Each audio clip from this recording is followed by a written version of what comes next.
We are starting the last getting started video, but this is not your last video you're ever going to learn from, but this is the last video in the series. And we're talking about third-party validation. Who is validating you? And this is this is so key right here. This is like the magic pixie dust that really gets the thing going and gets the duplication going. So let's go ahead and break this down real quick. And so you've got you and your prospect. In between you and your prospect, you know each other. You might have known each other a few weeks or possibly several years. Okay, and then you have an expert, and an expert is someone that's not you. All right, that's really, really important because there's a lot of times where you're trying to show your friend something or a contact, and it's your opinion versus their opinion versus your opinion, and it's kind of like you're butting heads. But when you introduce a third-party expert to the equation, they're kind of on their best behavior. Okay, and so what I want to talk about here in this video is the relationship between the three people, how you interact with that, how do you set it up properly to maximize the relationships, and then also what you do after that. So right here, there's trust and respect between the expert and you, okay? Because obviously you respect them, they're the expert. There's trust there because they're helping you build your business. Now, the expert does not have to be somebody in your upline. A lot of people get a little bit trapped in that. They have to say, well, somebody in my upline, which is those are the people above you in the compensation plan that are financially incentivized to help you, okay? It's mathematically impossible for your upline to do three-way calls with everybody. Does that make sense? Or a two-on-one presentation or a three-way call. So an expert is anybody that you've met in World Ventures that's got a great story that can kind of basically help validate what you're already saying. Does that make sense? Because we always say a prophet is not a prophet in his own hometown or his own land or her own land, okay? Familiarity breeds contempt. If they know you too well, they're not going to respect you on a certain subject, okay? So there's trust here because you're showing your friend or your prospect or whatever, but a lot of times there's not respect on the subject of building a business, right? And so here, you're going to create a bridge of respect between your prospect and also the expert, okay? And you're going to do that using a term called edification. You know, and edification means simply this. It means to build up or to strengthen, okay? And what you're going to do, and I'll explain and give you the verbiage here, is what you're going to do is you're going to introduce your prospect to the expert. And the only thing your prospect knows about the expert is what you say about the expert, okay? And you kind of want to build it, not false flattery, but genuine edification, but you want to act like the expert like walks on water, or they're kind of like Donald Trump or something like that. You want to really build them up to where your prospect's like, wow, I'd love to talk to them. And versus, you know, some kind of ambush thing where you're kind of ambushing it with two people on one person. You don't want to create that situation, all right?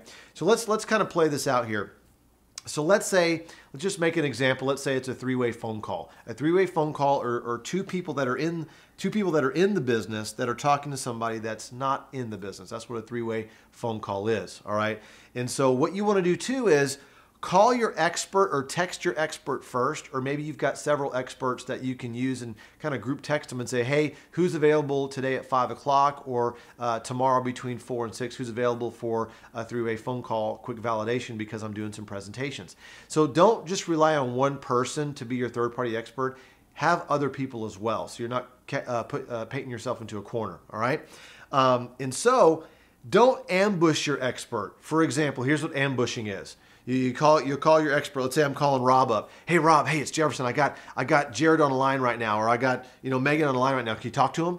Like, they could be in the middle of a presentation. They could be in the middle of changing their kid's diaper. I don't know. Like, don't ambush your expert. Let them know that you need their help in a few hours or possibly a day in advance. That really helps. That. And also, your expert has caller ID. So if you keep on ambushing them, they're probably not going to take your calls anymore. All right. Little joke there, a little being facetious. All right, so let's talk about how the introduction happens, all right? So let's say there's you, there's your friend that's a prospect, and then there's the expert. So for example, let's say I'm talking to my prospect, Megan, okay? And I'm introducing to my expert, Rob, okay? So I'm gonna text Rob up way beforehand.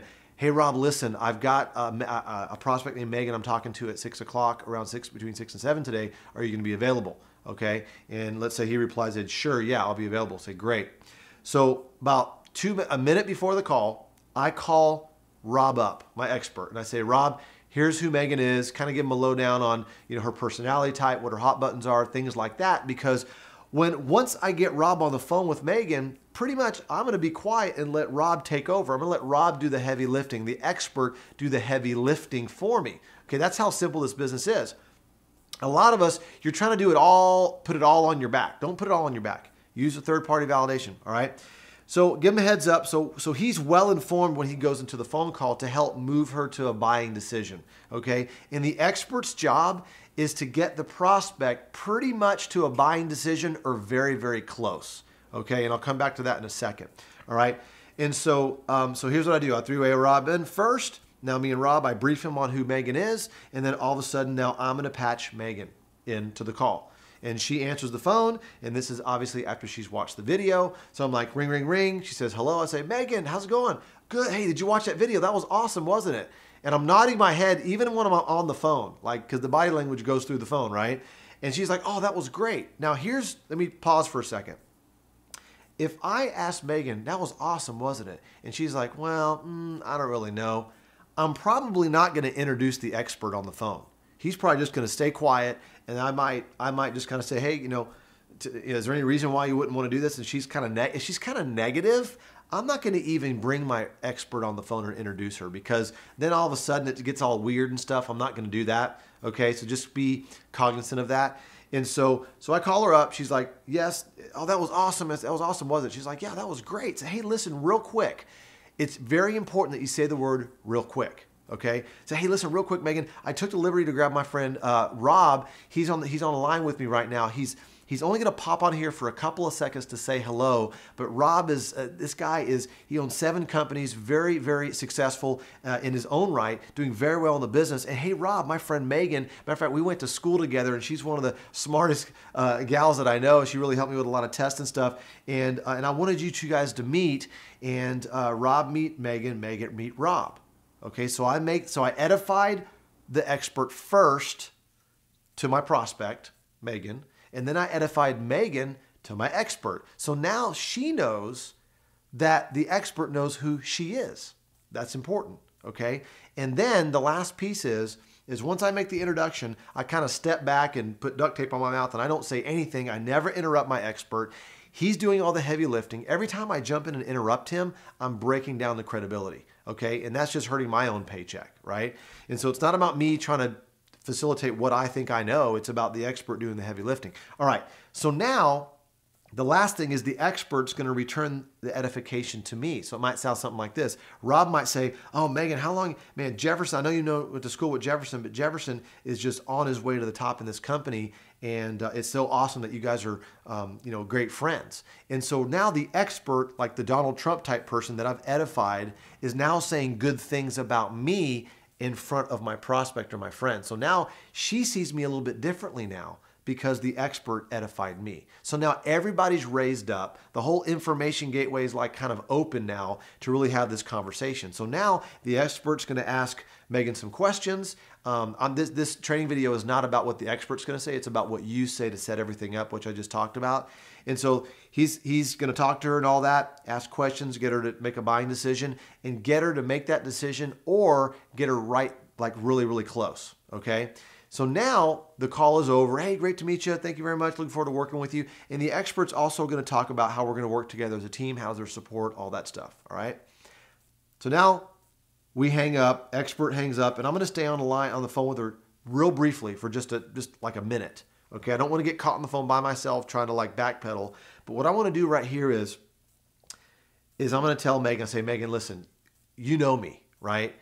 And I'm doing this with or without you, but I'd love to have you on the team. I'm going to put thousands of people in this thing. I'm excited about it. It'd be a blast for all of us to go on trips together. Are you ready to get started? And I'm just going to pause and wait for her to say yes or well, or I'm just going to be quiet, right? I'm going to give her time to process and think. Because see, sometimes you think the expert's supposed to do all the work. Yeah, they do most of the work, most of the heavy lifting. But really, you're the one with the relationship with your prospect. So the expert's going to get him right to the goal line, okay? And all you're going to do is just kind of nudge him over. You're just going to say, hey, you know me, right? We've known each other for 15 years. We've been doing business now for 20 years, whatever the relationship is. And then you just say, hey, you ready to get started? And you just ask them. You make it personal and talk about how you're going to crush this thing. People follow people with certainty and that know where they're going. And if in your posture, in your voice, that you're excited and you're letting your prospect know, that your friend know that you're going to do this with or without them, they're going to be like, yeah, like I'm in. Okay. But it's all about your posture and how sure you are and that you're going to do this thing. All right. The expert already did the heavy lifting for you. All you got to do is nudge them over the edge. Cool.